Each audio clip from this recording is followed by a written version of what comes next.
โอเคအားလုံးပဲမင်္ဂလာပါကွန်တော်ကြီးTikTok channel မှာပြန်လည်ပြီးတော့ကြိုဆိုလိုက်ပါတယ်ဗျကျွန်တော်ကတော့ဒီနေ့စဉ်နေ့တိုင်းထိုးတာအကျိုးပြုဘက်ကနေရက်တည်ပြီးတော့ဒီအနီးဆက်ဆုံးနဲ့ကြီးအောင်နိုင်ဆုံးပွဲစဉ်လေးတွေကိုဗီဒီယိုလေးတွေနဲ့တော့တင်ဆက်ပေးနေဖြစ်တဲ့ကြောင့်ကျွန်တော်ဗီဒီယိုလေးကို like and follow လေးနှိပ်ထားပေးလို့ရပါတယ်ဗျဟုတ်ကဲ့ဒီကနေ့ညမှာဆိုရင်တော့ဒီပွဲစဉ်များများဆဆတော့မရှိဘူးဒီစပိန်ကက်ကပွဲစဉ်လေးတွေရဲ့ဒီအင်္ဂလန်ခါရာဘောင်ဖလားပွဲစဉ်လေးတစ်ပွဲဆိုပြီးတော့ဒီပွဲစဉ်လေးတွေကနေနေပဲရှိတယ်အဲ့ဒီပွဲစဉ်လေးတွေမှာကျွန်တော်ကဒီအနီးဆက်ဆုံးနဲ့ကြီးအောင်နိုင်ဆုံးပွဲစဉ်လေးကိုမပြောခင်မှာမင်းညာကကျွန်တော်ရွေးချယ်မှုပွဲစဉ်လေးကိုကျွန်တော်ပြန်လည်သုံးသပ်ပေးပါမယ်ဗျမင်းညာကတော့ကျွန်တော် TikTok ဗီဒီယိုလေးမှာဆိုရင်တော့ကျွန်တော်ကတော့ဒီ Man U body နဲ့ကိုပေါင်းပေါ်လေးကိုကျွန်တော်ရွေးချယ်ပေးခဲ့ပါတယ်ဒါပေမဲ့ဒီညနေခင်း9:00 နာရီ10:00 နာရီခြေတန်းလေးမှာဆိုရင်တော့ဒီ Man U ရဲ့ခြေတန်းအကျော်ပေးမှုလေးတွေကဒီဇုံထိုးကြလာတာဖြစ်တဲ့အတွက်ကြောင့်မလို့ကျွန်တော်ကတော့ကျွန်တော် Telegram VIP channel လေးမှာဆိုရင်တော့ကျွန်တော်ကတော့ဒီအဝေးကွင်းဖြစ်တဲ့ဘုံမ body တို့ကျွန်တော်ရွေးချယ်ပေးခဲ့တယ် Telegram free channel လေးမှာဆိုရင်တော့ကျွန်တော်ကတော့ Manchester United ကိုပေါင်းအပေါ်လေးကိုကျွန်တော်ရွေးချယ်ပေးခဲ့ပါတယ်ဗျကိုရလက်အနေနဲ့ကတော့ဒီ4-4ဆိုတဲ့ရလက်မျိုးနဲ့ပွဲပြီးဆုံးတာဖြစ်တဲ့အတွက်ကြောင့်မလို့ကျွန်တော်ဒီ VIP channel ကဘုံမ body လေးရတယ်100 ရာခိုင်နှုန်းအဖြစ်နိုင်ရရှိခဲ့တယ်နောက်ပြီးကျွန်တော် Telegram ဒီ free channel လေးမှာဆိုရင်လည်းဒီကိုပေါင်းပေါ်လေးရဆိုရင်လည်း100 ရာခိုင်နှုန်းအဖြစ်နိုင်ရရှိခဲ့ပါတယ်ဗ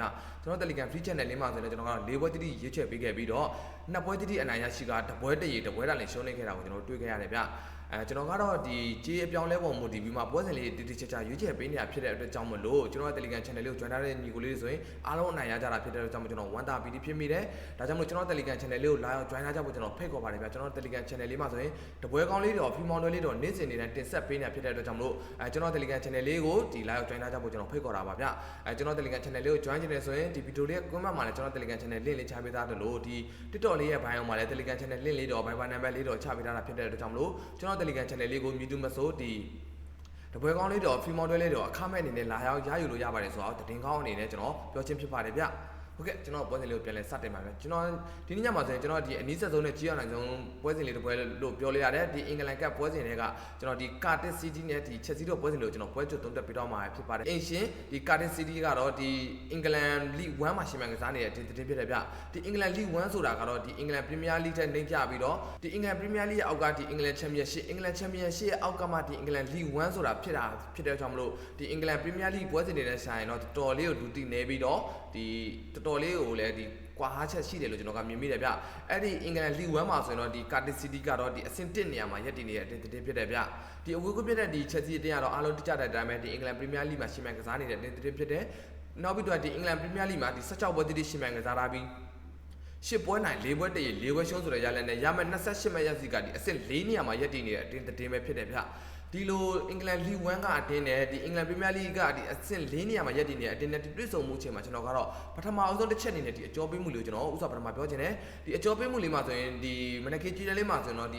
အဝေးကပြတဲ့ Chelsea လေးရဲ့အကျော်ပေးမှုကဆိုရင်ဒီနှလုံးပြား90စားဆိုတဲ့ဒီ body ဈေးတန်းလေးနဲ့ဂိုးပေါင်းစီးရဆိုတော့3လုံးပြား20စားဆိုတဲ့ဈေးတန်းလေးဖွင့်ခဲ့တာကျွန်တော်တွေ့ခဲ့ရတယ်ဒါပေမဲ့ဒီညနေခင်းလောလောလတ်လတ်ဈေးတန်းလေးမှာဆိုရင်တော့ဒီ Chelsea ရဲ့အကျော်ပေးမှုကဒီနှလုံးပြား90စားကနေပြီးတော့ဒီနှလုံးတစ်လုံးပြား100အပြည့်ရှုံးဆိုတဲ့ဈေးတန်းလေးထိဖွင့်လာတယ်ဒီဂိုးပေါင်းစီးရဆိုရင်3လုံးပြား20စားကနေပြီးတော့3လုံးတရေဆိုတဲ့ခြေတန်းလေးတွေအထိဒီ body ဈေးတန်းရောဂိုးပေါင်းဈေးတန်းရောဒီဇုံကျလာတာကိုကျွန်တော်တွေ့ခဲ့ရတယ်ဗျ။ဘာကြောင့်ဒီလိုခြေတန်းတွေဇုံကျလာတာလဲဆိုတော့ကျွန်တော်အောက်မှာဒီချာလေးရှင်းပြပါမယ်ဗျ။ Ancient ဒီ Cardiff City ကတော့ဒီအင်္ဂလန် League 1မှာအဆင့်1နေရာမှာရပ်တည်နေတဲ့အတင်းဖြစ်တယ်။နောက်ပြီးတော့ဒီခါရာမောင်းဖလားပွဲစဉ်တွေမှာ၄ပွဲတိတိရှင်မှန်ကစားထားပြီး၄ပွဲစလုံးမှာဆိုရင်၄ပွဲစလုံးကိုအနိုင်ရရှိထားတာ။သူတို့ရဲ့တိုက်စစ်ကဒီ6ဂိုးတိတိဂိုးသွင်းပြီးတော့ခန့်စစ်ကတော့3ဂိုးတာလည်းဂိုးပေးထားတာကိုကျွန်တော်တွေ့မြင်ခဲ့ရတယ်။သူတို့ရဲ့ League 1မှာဆိုတော့တော်တော်လေးကိုခြေဆွာပြီးတော့တော်တော်လေးကိုကောင်းတဲ့အတင်းပဲဖြစ်တယ်ဗျ။ဒီအဝေးကပြတဲ့ Chelsea တင်းကတော့ဒီပြီးခဲ့တဲ့ပွဲစဉ်လေးမှာဆိုရင်တော့ဒီကတည်း Everton ကိုအိမ်ခွင်းမှာပဲ2-0ဆိုတဲ့ရလက်လေးနဲ့အနိုင်ရရှိထားတယ်။နောက်ပြီးဒီခါရာမောင်းဖလားပွဲစဉ်မှာဆိုတော့2ပွဲတိတိရှင်မှန်ကစားပြီး2ပွဲစလုံးကိုလည်းအနိုင်ရရှိခဲ့တာကိုကျွန်တော်တို့တွေ့မြင်ခဲ့ရတယ်။ Chelsea တင်းကတော့ပြောစရာမလိုအောင်ပဲတော်တော်လေးကိုကောင်းမွန်နေပြီးတော့ဒီယာဒီအစမှာဒီအနေငယ်အားနည်းချက်တွေရှိပေမဲ့အခုခြေစွမ်းပိုင်းမှာဆိုတော့တော်တော်လေးကိုတည်ငြိမ်ပြီးတော့လမ်းကြောင်းမှန်ပေါ်ရောက်ရှိနေတဲ့အတင်းတို့ကျွန်တော်ကမြင်မိတယ်ဗျအင်္ဂလန် Premier League ရဲ့အဆင့်4နေရာမှာရပ်တည်နေတဲ့ Chelsea အတင်းကဒီလိုအင်္ဂလန် League 1မှာရှင်မှန်နေတဲ့အတင်းနဲ့ထွေးဆုံတဲ့အချိန်မှာဘာကြောင့် body ဈေးတွေကစုံကျလာတာလဲဆိုတော့ကျွန်တော်တေချာလေးလေ့လာကြည့်လိုက်တော့သူတို့နဲ့ထိတ်ထွေးဆုံခဲ့တဲ့ head to head foul လေးကိုကျွန်တော်တွားကြည့်လိုက်တဲ့အချိန်မှာဆိုရင်ဒီ9ပွဲစလုံးကိုအဝေးကပြတဲ့ Chelsea အတင်းက9ပွဲစလုံးကိုအနိုင်ရရှိထားပြီးတော့ဒီ9ပွဲမှာဒီ Cardiff City ရဲ့အိမ်ကွင်းမှာရှင်ပြိုင်ခဲ့တဲ့3ပွဲစလုံးမှာကျွန်တော်တို့ကတော့ဂိုးပြက်သားနဲ့မရှိဘဲနဲ့ဒီ1-2ဆိုတဲ့ရက်လက်လေးတွေနဲ့ပဲဒီတကိုးတာစီးနဲ့ပဲအနိုင်ရရှိခဲ့တာဖြစ်တဲ့အတွက်ကြောင့်မလို့ဒီနေ့ညမှာဆိုရင်တော့ဒီ Chelsea ရဲ့အကျိုးပြုမှုဇုံတွေကျလာတယ်လို့ကျွန်တော်ကမြင်မိတယ်ဗျဒါနောက်ပြီးဒီညမှာဒီပွဲလေးတွေကနဲတာဖြစ်တဲ့အတွက်ကြောင့်မလို့ဒီပွဲနေတဲ့ရက်တွေမှာဆိုရင်ဒီဘိုကီတွေကလက်ကွက်အနေနဲ့ကြီးချိုလေးတွေပေးပြီးတော့ထိုသားတွေကိုဆွဲဆောင်ပြီးတော့ဒီလက်ကွက်အနေနဲ့အသုံးပြုထားရှိတာဖြစ်တဲ့အတွက်ကြောင့်မလို့ဒီနေ့ညမှာဆိုရင်လည်းဒီဘိုကီတွေကကြေးတွေစုံချပေးတာလေလို့ကျွန်တော်ကမြင်မိတယ်ဒါပေမဲ့ဒီ Chelsea အတင်းကတော့ဒီ နောက်ဆုံးရှင်ပိုင်ကလည်း Everton ပွဲစဉ်မှာ Everton လို့ဒီ England Premier League ကအတင်းကိုတော့မှ2-0ဆိုတဲ့ရလက်လေးနဲ့ဒီအနိုင်ရရှိထားတာဖြစ်တဲ့အတွက်ကြောင့်မလို့ဒီ League 1ကအတင်းကိုဒီနေ့ညမှာဆိုရင်လည်းဒီ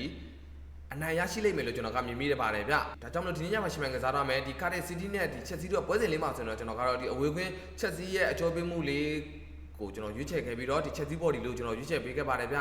ဒီဂိုးပေါင်းဈေးရဆိုရင်တော့ဒီ3လုံးတရေဆိုတဲ့ဈေးတန်းလေးတွေဖြစ်လာတာဖြစ်တဲ့အကြောင်းမလို့ဒီ Chelsea သတင်းတွေကပဲကိုတွင်းလိမ့်မယ်လို့ကျွန်တော်ကမြင်မိတယ်ကိုရလက်အနေနဲ့ကတော့ဒီ 2C 3C လောက်ဒီသွားမယ်လို့ကျွန်တော်ကမြင်မိပါတယ်ဗျဒါဟုတ်ကဲ့ဒီနေ့ညမှာရှင်ပိုင်ကစားရမယ်ဒီ Cardiff City နဲ့ Chelsea တို့ပွဲစဉ်လေးမှာဆိုတော့ကျွန်တော်ကတော့ဒီအဝေးကွင်းပြတဲ့ Chelsea body လေးနဲ့အတူဒီဂိုးပေါင်းအောက်လေးကိုပဲကျွန်တော်ရွေးချယ်ပေးထားပါတယ်ဗျโอเคကျွန်တော်ရွေးချယ်မှုပွဲစဉ်လေးကိုချင်းမဲစီတို့အသွေးတူတဲ့အကြိုက်တွေဆိုဆော့ကစားလို့ရပါတယ်အသွေးမတွင်ဘက်ကန်နိုင်ပါတယ်လက်လက်ကောင်းတွေရရှိပါစေလို့ကျွန်တော်စုမုံကောင်းတောင်းပေးလိုက်ပါတယ်ဗျနောက်ဆုံးတစ်ချက်အနေနဲ့ကျွန်တော်ဗီဒီယိုလေးကိုအဆုံးထိကြည့်ရှုပေးကြတဲ့ညီကိုတူတူတယောက်ချင်းစီတိုင်းကိုကျွန်တော်ကကျေးဇူးအထူးတင်ရှိပါတယ်ပြောကြားရင်းနဲ့ပဲဗီဒီယိုလေးကိုအဆုံးတက်လိုက်ပါတယ်ဗျ